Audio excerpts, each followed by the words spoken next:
Hey, folks. Welcome to the first episode of Beyond the Hype companion episode. I'm joined today with my brother Alex, award-winning author, host of the Episode 1 podcast, streamer. You can check out his D&D streams. I haven't got any awards. Oh, well, you got an award for... I don't think I've gotten an award for anything I've done. Oh, okay. Well, then he's an author, though, but that's... Does it come with a cash prize? Yeah. Yeah, I'll give you some GameStop stock next week. How about that? I don't want everyone to think I'm a critically panned author. I'm a critically ignored There you go, critically novelist ignored. and podcaster. So, today we're talking about Death Stranding. Alex is the only person... I've been ignored by the best. We're talking about Death Stranding today. Alex, you're the only other person I know who's beaten the game. I know a couple other people who've started playing it and kind of ran into the same things I ran into, which we'll talk about in a little bit. But yeah, Death Stranding. So, Alex, leading up to the game, so a big part of like Beyond the Hype is kind of talking about like how much the episode was hyped leading, or how much the game itself was hyped leading up to the release. Did you play the game day one when it came out, or did you wait a couple weeks, or what?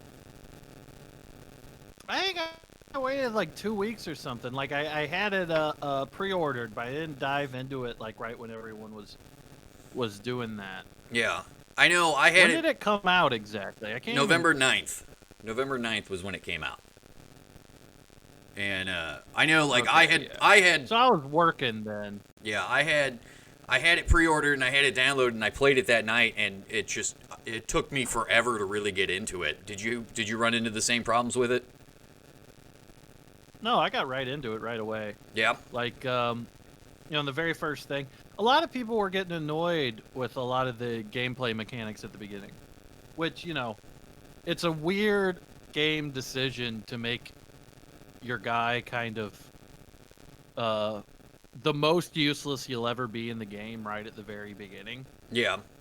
Because that at the second you're accustoming yourself to the difficulty curve, you get all these abilities, you get higher rank, which makes you slip less and stuff, and you just like you don't really have to worry about falling on your ass after like the last half of the game, unless you like try to do a jump or some ambitious move that doesn't pan out. Yeah, there was a couple different, especially when you got to the snow area. I was getting a lot more bold, because at that point I was like, oh, I haven't slipped in a while. I can handle this snow banked sheer drop. I can walk down that no problem.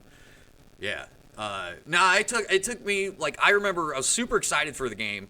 I had been following it since its announcement at E3 2016, and I was like, and I wasn't even a big Metal Gear Solid fan like everybody. Like, I knew of Kojima, but I didn't know him. Obviously I didn't know him personally, but I wasn't like, oh, this is going to be the greatest thing because he's doing it. I got immediately sucked into it just on how bizarre the trailers were, how there was like so little just idea, like everything was so out of context in all those trailers that it just you found yourself asking so many questions, and so many people just were like, oh, well, we have to dive into every single bit of what we can in this game in order to figure out what's going on.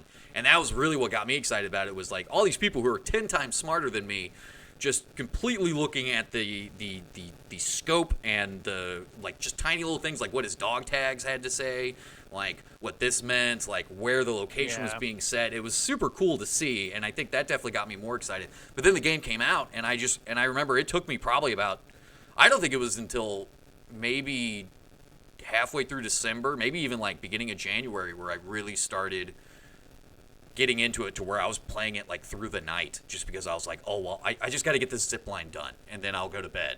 And then I was like, well, I got it done. I might as well test it to make sure it works.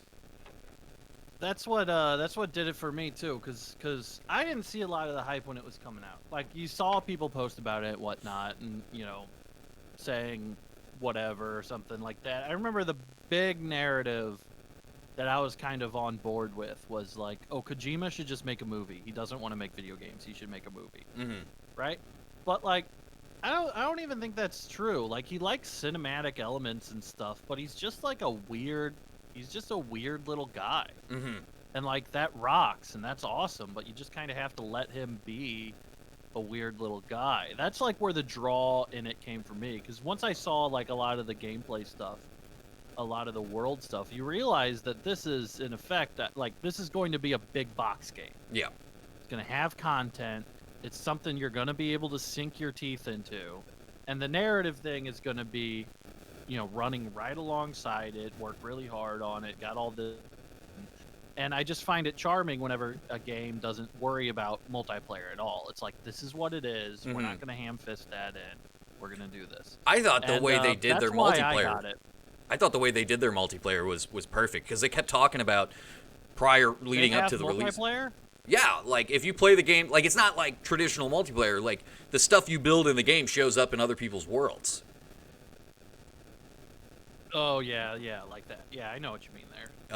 Which I thought that was really cool, because it was like you got to... And it was just such a positive experience, because it almost took this opportunity that you could just be shitty in the game, but nobody did that, Like, it was just... Every once in a while, you'd come across somebody who clearly tried to lay 2 ladders across a gorge so they could drive their truck across it, and it's like, did this work? Well, now I gotta try. I gotta see if I can get this truck across this gorge, then that's gonna cut off a lot of time in my deliveries. And the fact that the game was just focused on just, hey, just make sure you deliver these shoes to this lady who's living right next to a tar pit for some reason. Yeah. I got really into the building stuff. I think that's what hooked me in. The narrative, right? It's got a lot to it, and there's a lot to think about, but it's a slow burn, right? It's not like melodrama that you see in a lot of like media, right? Yeah. It's not like a movie dramatic stuff like that. There's like, okay, this XYZ needs to be solved. Okay, now that you solved this is happening to her. This is happening because this. It's very like well orchestrated and weird, and the stakes seem really low sometimes and really high at others, and it really does feel like you're just kind of poking around inside a guy's brain. Yeah. I really liked how they did the pacing, just because I'd spend 8 hours playing and not touch any of the storyline and just focus on like going around to different areas, getting enough of the different resources you had so I could finish building a road, so I could get this zip line built. And then it was like, oh, I ran out of bandwidth in the world, which I thought was super weird to do, but it makes sense looking back at it. But like, I was like, oh, well, that means, but if I increase my faction with this specific area, then it'll increase my bandwidth, so now I can build these zip lines. So I wouldn't touch the storyline for the longest time, but when I would go and do a storyline mission, it didn't feel like when you play something like Assassin's Creed and you spend, like me, I'll spend an hour and a half in an area just running around collecting all the stuff, and then I'll go do the mission, and then they're like, oh, you came as soon as we called you. It's like, no, I didn't. But Death Stranding was just like, oh, hey, cool, like, thanks for showing up. Like, it just, like, and they even said it, like, kind of at the beginning of the storyline. It's like, just do it at your own pace. Like, we're not going anywhere. We're stuck. We're literally not going anywhere. We can't go anywhere. There's ghosts or something out there. So I really like the fact that it didn't feel like you were pressured to. You could really play the game how you wanted. If you really just wanted to speed run through. I've seen videos of people like the hardcore challenges where it's like no shoes, no, all you can do is carry stuff. You can't build anything. Like, and you just got to get from like area to area, and it's like you're just hustling, hustling. And I remember there were a couple missions, like the pizza delivery missions, where it was always so. I don't want to spoil anything if people do plan on playing this, but like they always were so obnoxious to do, but the payoff for it, just storyline wise, was always really cool. And I remember like one of them was like you had to deliver this pizza, you had to keep it at a certain level on your pack, and you couldn't get into a car, you couldn't get on a motorcycle, you had to like haul it across the map. So it's like at that point, like I was using like the mountain climbing gear and things like that, so I switched over to like, I didn't even realize like some of the exosuits, like you could jump, and you would jump like a city block. And I was like, I was like, I hate these pizza delivery missions. And then I changed things up, and I was like, oh my God, I'm a Superman. Like, I'm running around like zip-lined everywhere. I set up a zip line everywhere. It was easy. I didn't even have to. Yeah, the zip line, that game could have been called. I used at the end. Death Stranding and zip lines. That was the roads. I used the roads because I just sunk so much time into it, and I was always Oh, yeah. I was always super excited when I was obsessive about the roads. yeah, and when I got done with the roads, there was a part of me that was like, okay, what do I do now? Oh, right, there's a storyline. I guess I can go ahead and do that storyline now. Yeah.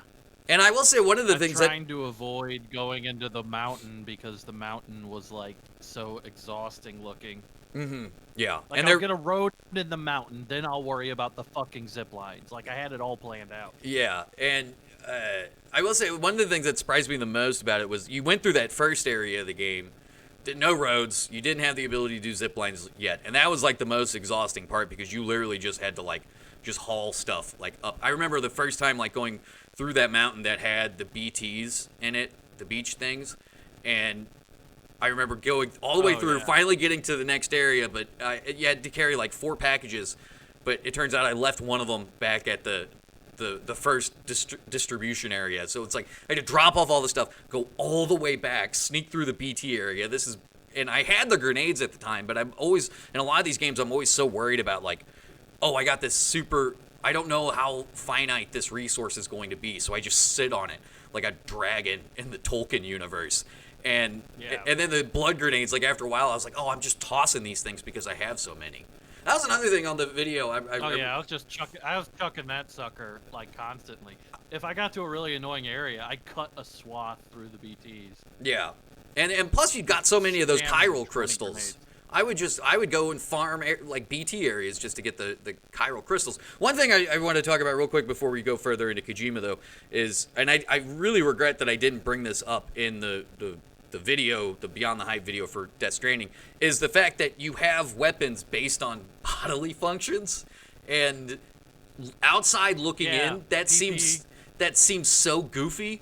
But then like after using them for so long, I was like, oh no, I get it. This makes sense. Like it's just I have a pea grenade. Like also the fact that you take a shower and you use the bathroom, and these facilities you're staying in just harvest all your resources, and they take your blood while you're sleeping, and they're just like, oh yeah, this is normal. Yeah. This is fine. Yeah. We even take your shower water. Yeah. If you die in the game, they break you down and cook you into a broth. That almost would make more sense sometimes than like the death of the game. How many times did you die in the game playing it? Like outside of scripted deaths, how many times do you think you died in the game? Oh, a handful, 4 or 5. Yeah. I didn't die that often. I went like at a very conservative pace the entire game. Yeah.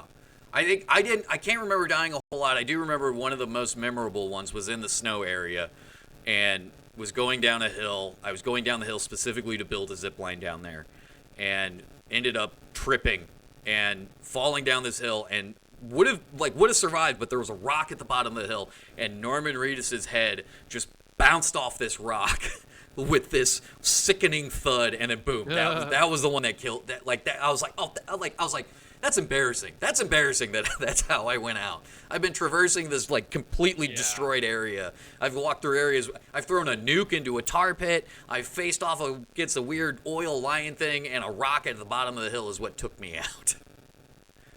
Yeah. So anyway. Yeah, it's. Oh, go ahead. No, sorry. Go ahead. When you die in the game, it's like they're doing the like. I feel like you have to preface the game to people who are approaching it like they just hatched from an egg, like they know nothing about video games or anything like that. Everything in the game has some extra mechanism to it. Like Mario never explains why the mushroom makes him bigger, right? But in Death Stranding, it's like, okay, well, your pee-pee, poo-poo, and blood is bad to the BTs because it is the essence, essentially, of a living thing. Yeah. Which is, antithetical to the forces of death that they operate. Like, narrative-wise, you can almost... It's cool to play the game. And the storyline of it is great. It's not like,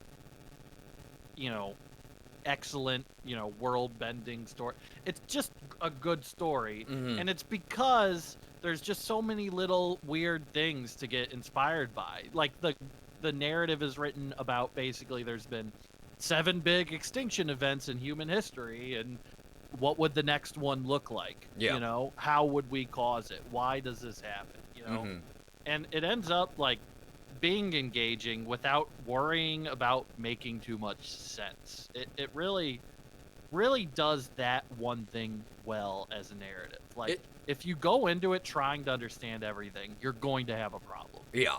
You have to kind of, and that's why I liked how the pacing of the game was, because it was basically like, take this at your own pace, because you're gonna have to, because there would be a lot of times where something would happen in the storyline, and I would basically be like, I'm not quite sure what would happen, or I'm not quite sure what that meant, but I'm just gonna focus on delivering these solar panelings to the weather station, and then there's so much time where all you're almost going into like autopilot mode, where it's like, okay, just make sure I'm keeping balance, make sure I'm not tripping on rocks, and then you sit and you think about what that meant, and yeah, like, again, I keep using Assassin's Creed because I'm playing the new one right now, and I'm very close to getting to the end of it, but there's no big huge, like, there's a lot of stuff going on in the background of it, but like, it's very much like, oh, I could definitely see them doing this, and if it's not this, then it's probably going to be something dumb.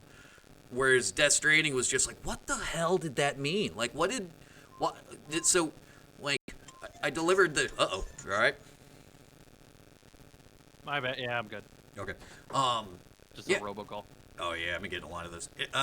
Yeah, it offered you so much. I think one of my favorite things about the game is just offered you so much time to just sit and think about what was happening in the game, without just constantly throwing exposition at you to basically be like, hey, don't forget about the storyline. Don't forget about the storyline. Like, they really wanted you to experience this at your own pace. And I think, and that payoff shows, and I don't want to, again, trying to avoid spoilers, but the ending cutscene, like, once you're done playing the game, like, done, like, you can officially put the controller down. It's like 2 hours of a cutscene. It's a movie, basically. Like, fucking long. Yeah. And it's a slow burn. Yeah. It's not like, which I do like. You were talking about like the nature of the game, where there's not a lot of,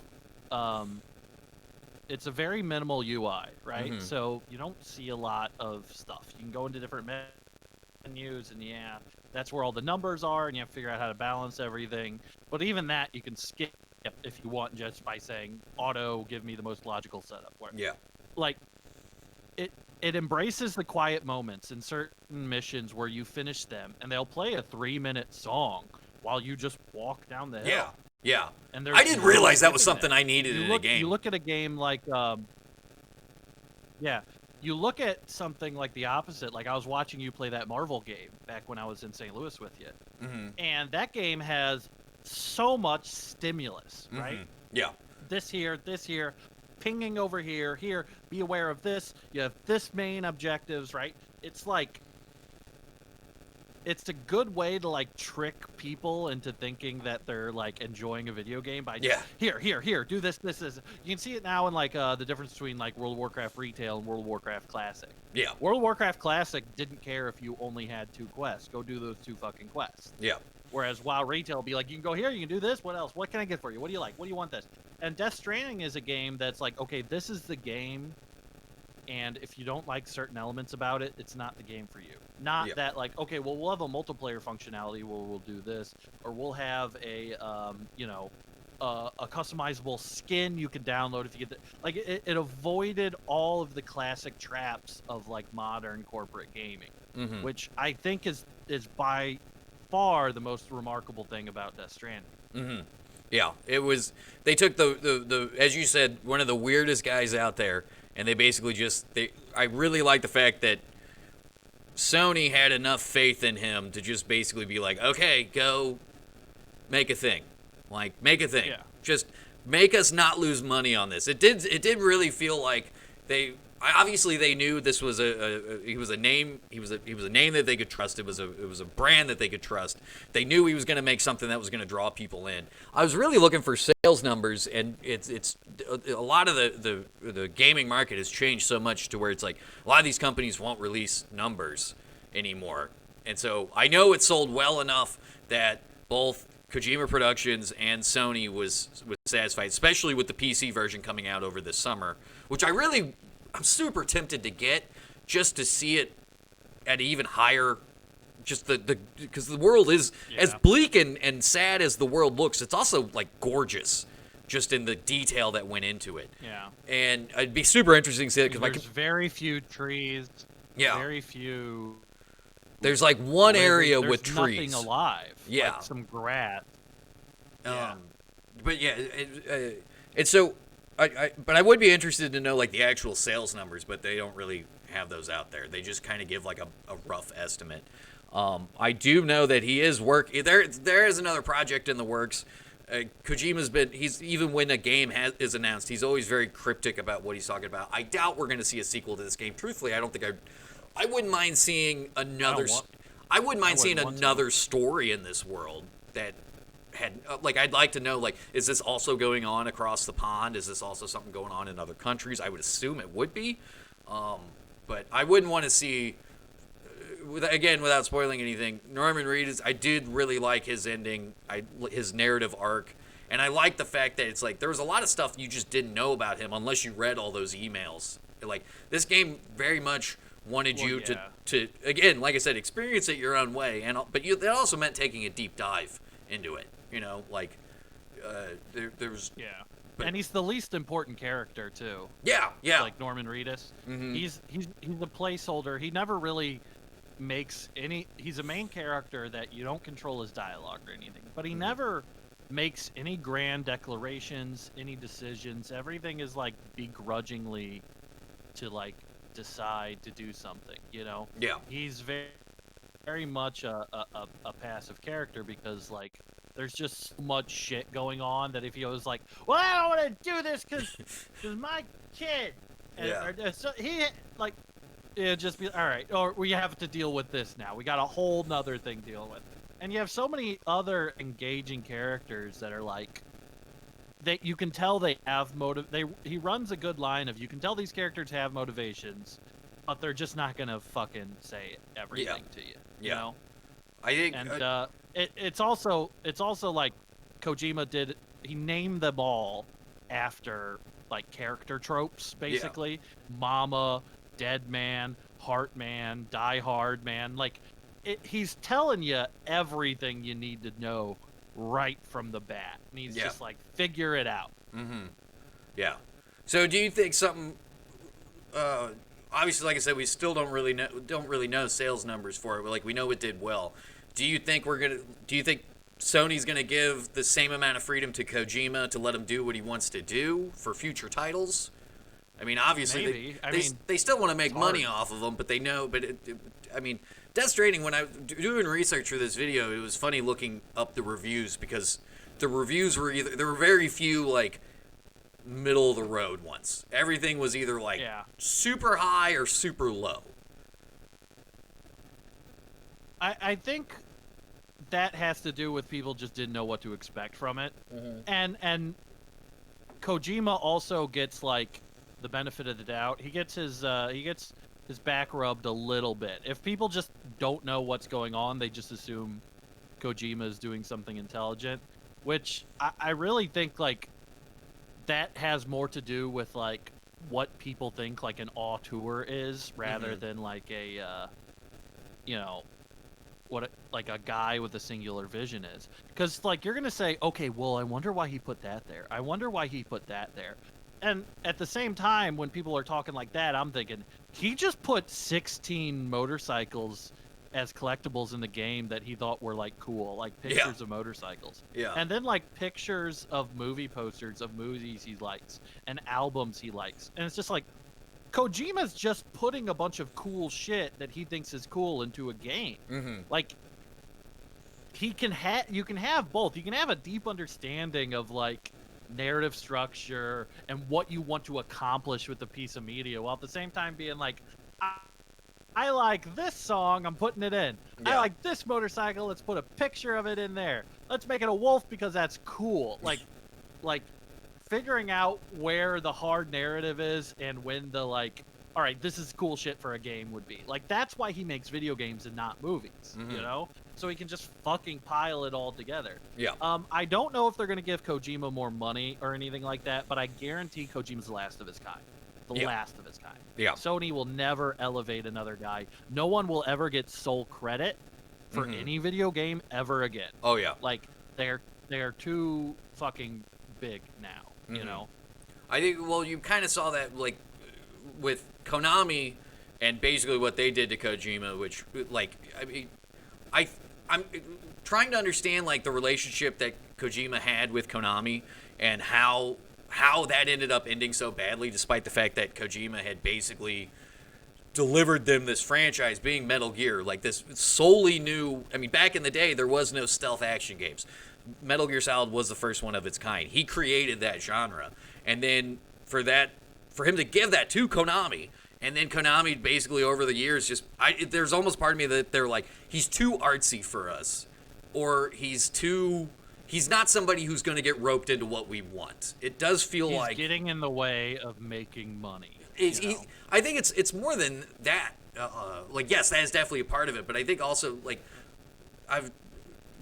having done research for the second episode of Beyond the Hype, which is Anthem, I looked into EA, and everybody knows EA is the bad guy. Everybody knows that, but nobody understands the depth that they go to basically have control over something. So, like, Kojima's the type of guy, you have to give him full control of a project. Otherwise, you're not going to get every bit of his essence into the game like you got with Death Stranding. So, I think they saw a lot of stuff happen with Metal Gear Solid, and they were like, well, we could have put, a marketplace here. We could have done this. We could have done this. We could have added multiplayer here. But they were like, but Kojima was like, no, I'm not doing that. And I think at some point they just went, okay, we've gotten what we can out of you. We've gotten this world. Now go away. And we're going to do what we want with it. Yeah. And there is a huge element of control with a lot of these companies. And especially when it comes to just the idea of marketing it, pushing it out there. And companies like EA, like Konami, they want that. If they don't feel like they have their hand around the neck of their IP, basically making it what it wants to be, then they see it almost as like no, we don't. This isn't worth it to us. Then, like, we need to mold every single aspect of this. You gotta think about this.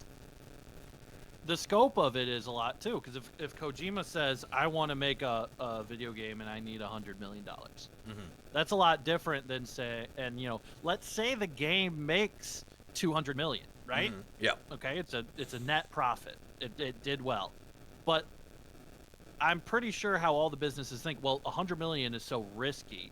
We'll give you 40, and if you make 80, or let's give you 50. I bet you'll make 150. Yeah. People are going to buy you on the name alone. So I think this all happens because of the squeezing of it, of the control narrative. I don't even think they care. They don't care about any of their intellectual properties. It's just money. It's just yeah. Well, that's what I mean when they see it as the dollar sign. They see it as the incoming potential profit and all that. And I definitely think you're right. I definitely think this thing with Sony. I think Sony did give. I'm sure Sony gave him a lot of money because there was a lot of technology that went into this game. I'm sure they gave him a lot of money, and they were basically like, depending on how well this does, we might do it again. And it doesn't seem like Sony was like head over heels with the success of the game. It seems like they were like, okay, well, we got it back and then some. And so I do think they wanted an exclusive. They wanted a big box single player exclusive game. Yeah. And they think, okay, well, he's got a die-hard enough audience that people will play it, and those people, if they do not have a PS4, will buy a PS4 in order to entertain the experience. And that's why they were so hard on the exclusivity rights and the PC getting pushed back so far. Like, for a long time, I remember they wouldn't even announce when the PC version of the game would come out. Yeah. Yeah, I think originally it was released, originally it was announced to be released. They'll typically put like the last day of the year it's supposed to come out. Like, I know that on the Epic Store they had it listed as like, oh, it'll at least be available by December 31st, 2020. But it ended up coming out in July this last year, I believe. Last July. Yeah. And you're right about the exclusivity. Sony at the time, I remember that E3. Everything that was announced at that E3 was something like they showed gameplay for Horizon Zero Dawn, which was an exclusive, which did extremely well.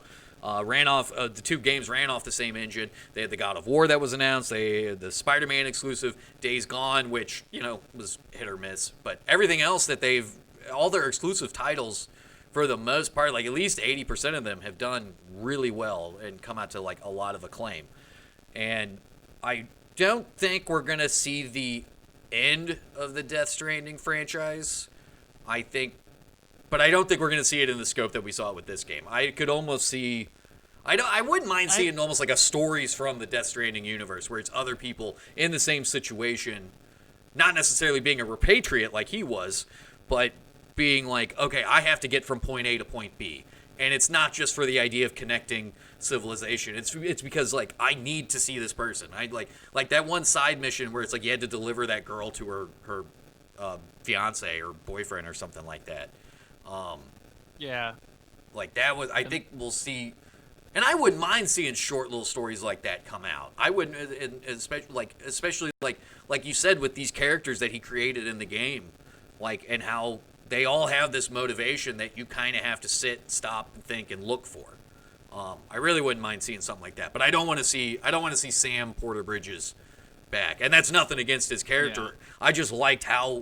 I liked his story arc, how it went, how little he had to do with it, and how more he was just a situation in this world that you also had to experience. And I really like that. Like, Go ahead.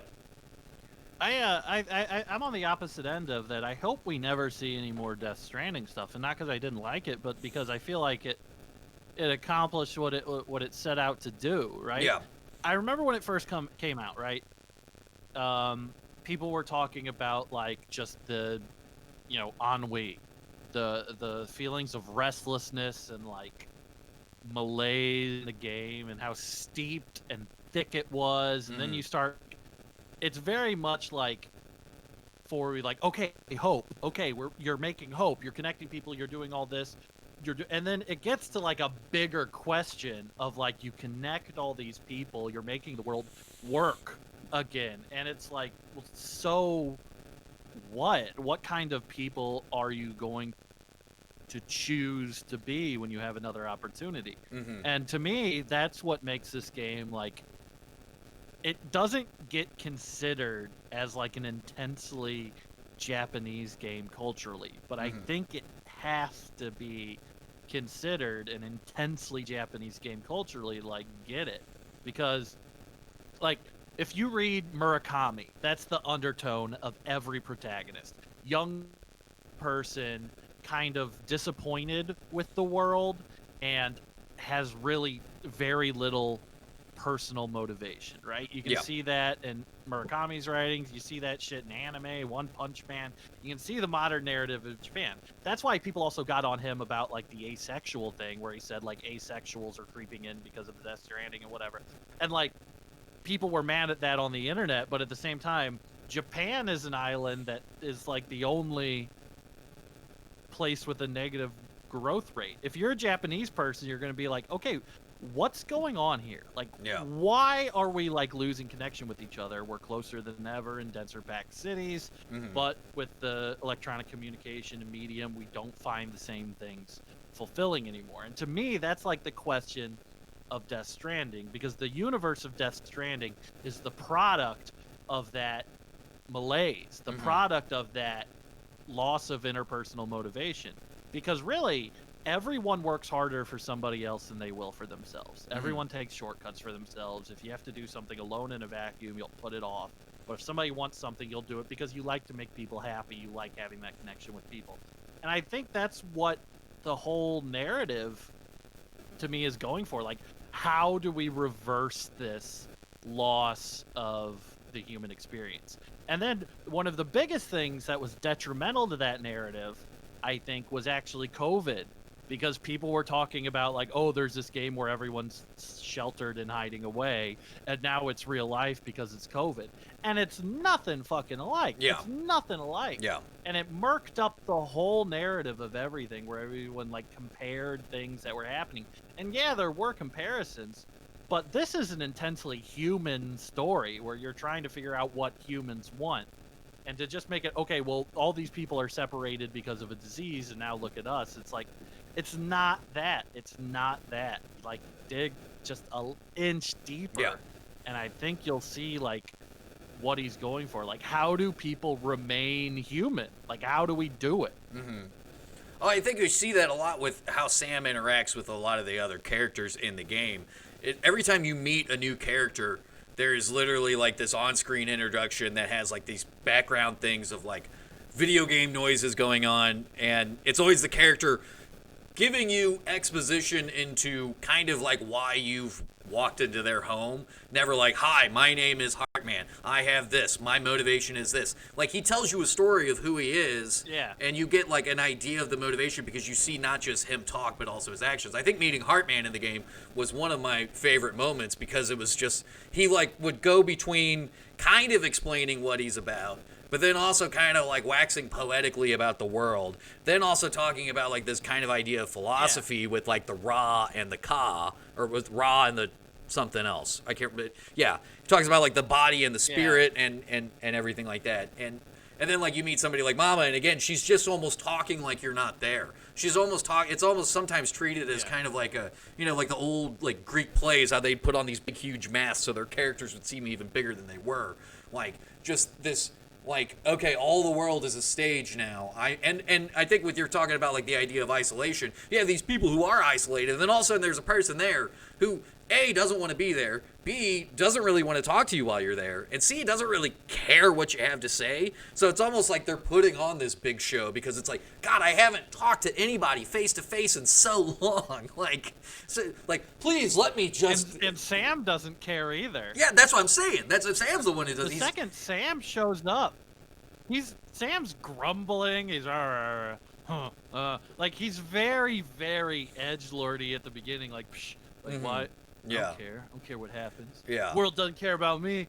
Like, he never does that, like, outwardly. Like, psh, like that kind of level. Yeah. But, you know, he's not engaged. Another thing I want to say is they combine all of that, like, people not actually talking to each other, but, like, talking at each other. They combine that with, like, Jerry Lewis level shit. Yeah. Where they'll like shake hands and it'll be like one like. Yeah. Like, he knows what he's doing. He knows, like, the level of like corniness is well aware there. How syrupy that interaction is. You almost have to wash your hands after it. But it's just like, okay, and then he's gonna shake his hand, then there's gonna be a like. If they don't get it then they're fucking stupid. Yeah, like, one thing I did notice is sorry, go ahead. It's just, I love the instinct of a creator to talk down to his audience. I fucking love it. Well, I think at that point, it's. I wouldn't necessarily say he's talking down to people. He's talking down to a specific group of people that are still at that point playing the game and just like, I don't get what's going on. And then he shows them shake Heartman's hand, and he gives the thumb up, and there's the heart that pops up, the +1 like, and all that. I will say one thing I really loved, and I didn't notice it until Heartman. Norman Reedus' character, Sam Porter Bridges, interacts more with the environment than he does with any other person really in the game. Like, at Heartman's, like, Heartman, like, the whole thing is, like, every 4 minutes his heart gives out on him. And so he basically just, and his whole house is padded. Like, I thought that was, like, I was like, oh, I didn't even think it. He's got a fucking sick house. He does. But, like, every 4 minutes he just passes out. Such a sick house. But, like, with Sam, like, he passes out again and Sam leaves. But on his way out, there's like the little record player there, and he does a little scratch on the record player, and he shows more soul and character in that one moment than he did this entire. He's sitting on a couch while Heartman is spending his entire 3 minutes and 34 seconds awake, like just talking at him. And all the interactions with Sam. I've been watching a lot of the old episodes of Simpsons, and they make fun of Gen X a lot in it because at the time Gen X was like in their early to mid 20s, and like how all of them were just this like psh, psh, whatever, that's stupid, that's dumb, and like it would have been so easy to make Sam like that, and I'm glad, like you said, I'm glad they didn't. How he's just. Oh yeah. So, if any other Japanese company had that game, then Sam Bridges would have like black spiky hair. His outfit would have 500 buckles on it, black leather. Oh yeah. He'd be way skinnier. You'd meet Heartman, and Heartman would have like a puka shell necklace on. Like, Yeah. It's cool, like, it's cool to have, like, the opposite of, like, a weeb.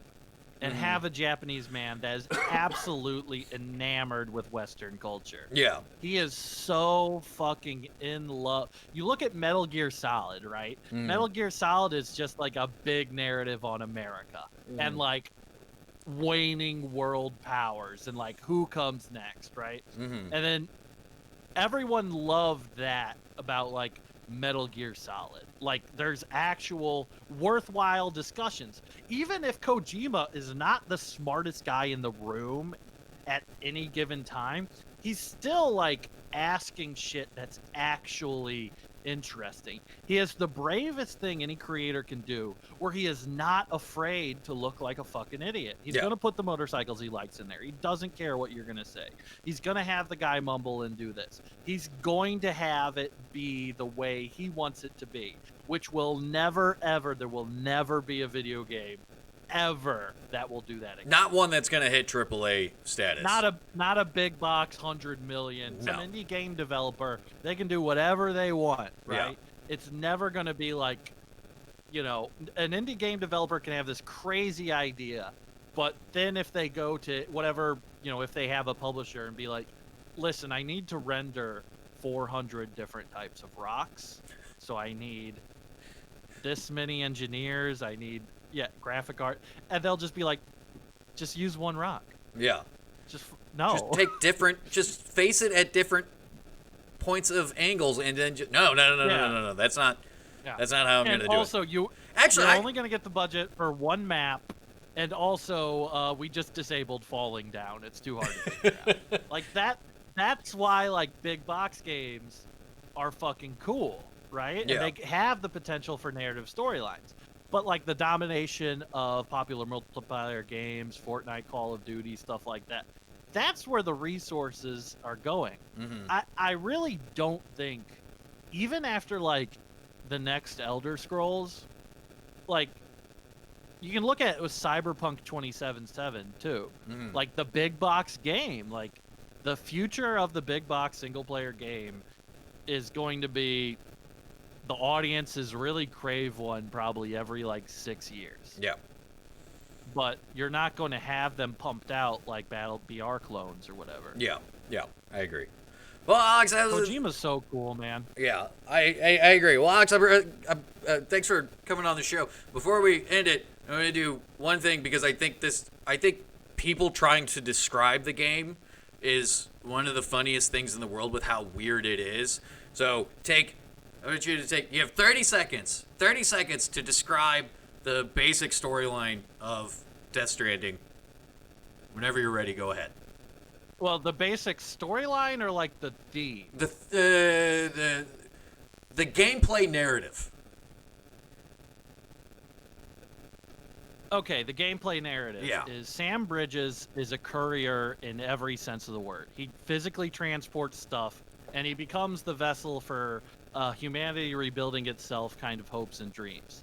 And then it kind of transitions into this need for dependence on other people, of scared people needing other people. And then it sort of turns into this apprehensive love story where it's not a romance of, in the typical sense, but it is one in falling in love with BB, with the child he's stuck with, of companionship with other people, of just letting yourself embrace the world, warts and all, and just finding solace within that, including the incredibly weird and terrifying concept of death.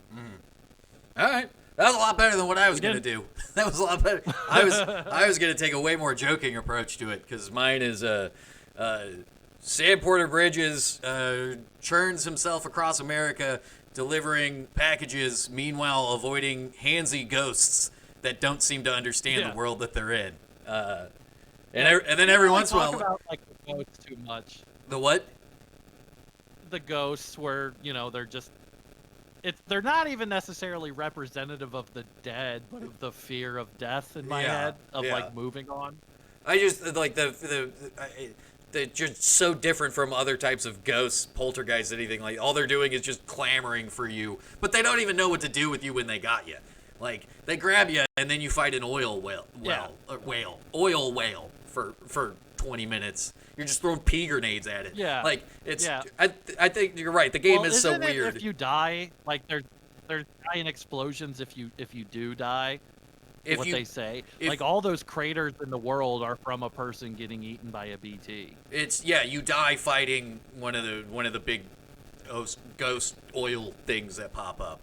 And if you just die in the world, like something like I said, falling down the mountain, then you just come back and your person's there. Yeah. But yeah. All right, Alex. Well, thanks for coming on the show. Alex, where can people find you? People know you more than they know me, so I don't know why I'm asking. Like to hang out at the bus stop. Oh no! I meant more like Twitter and stuff like that. I go to the grocery store like 3 times a week. I really only idle around the seltzer looking for deals if you're looking for there. I drive a Honda Accord, so be on the lookout for a Honda Accord. Just wave if you see it. If you're in the New Jersey area, give them E1 Books. I have the hardest podcast in the world to search for. Just figure it out. I don't know. I don't have any advice for anyone on that. Figure it out, man. Just figure it out. All right, Alex. Well, thanks for coming on the show. Check out our other episodes of Beyond the Hype and the companion episodes. Should have another one out here for Anthem where I talk to my buddy Kenny Kynes and we talk about whether or not we like the game. I haven't recorded yet, so I don't know if it's any good. But yeah, guys, thanks for checking us out. Give us a like, subscribe, everything like that. Panzer, and we'll see you guys next time.